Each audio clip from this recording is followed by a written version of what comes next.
normally would do. So normally speaking,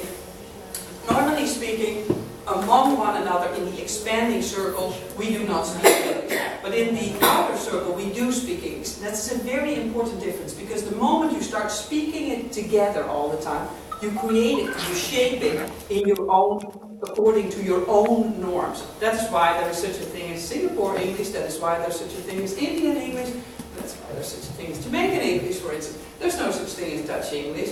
English is a lingua franca there, that's different. It's not been shaped by people because it hasn't been used by people together. Does that make sense? Yes. Yeah. So it helps to understand the differences here with this model, because typically ownership of English was in the hands of the inner circle.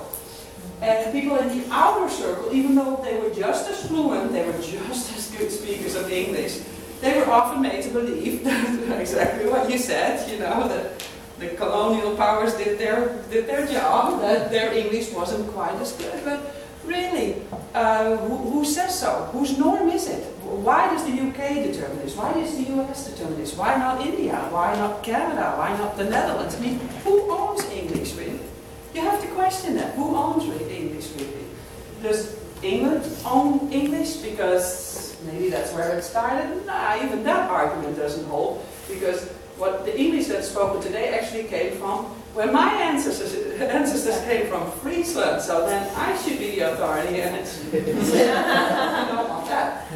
Okay, so we have to question that. I'm not giving you, well, I am sort of probably giving you my opinion on that, but my opinion is not what matters. But we have to question that. Who owns English? It's very important. It's very important for a country like Canada.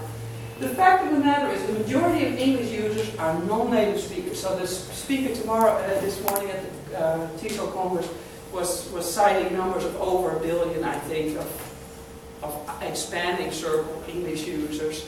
The rest, native speakers versus non-native speakers, there's 3 times as many non-native speakers as native speakers. So the democratic principle of who has the numbers behind them is certainly not applying here when we look at ownership of English.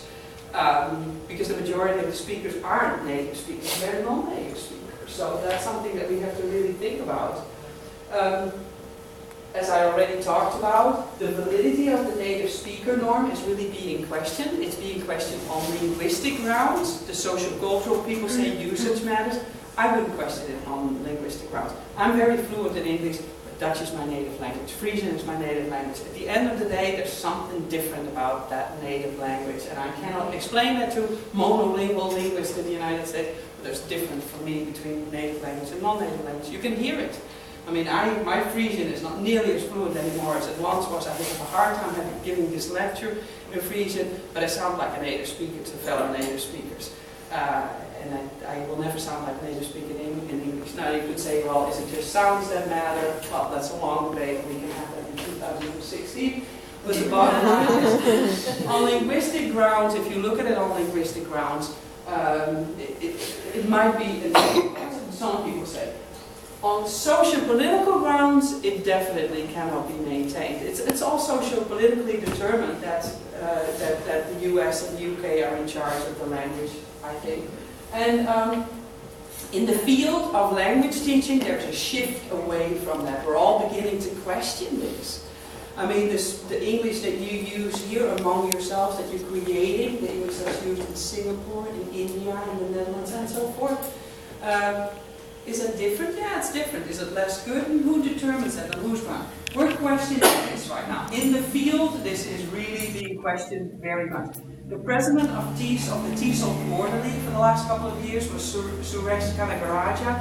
And Suresh is actually from Sri Lanka. And he's really put a big stamp on how people in TESOL think about the outer circle English. So this is just a trend that I want to share with you, and we can have discussions about what we think about that. There is certainly an appreciation of local varieties: Singapore English, Indian English, Jamaican English, West African English, World Englishes we call them.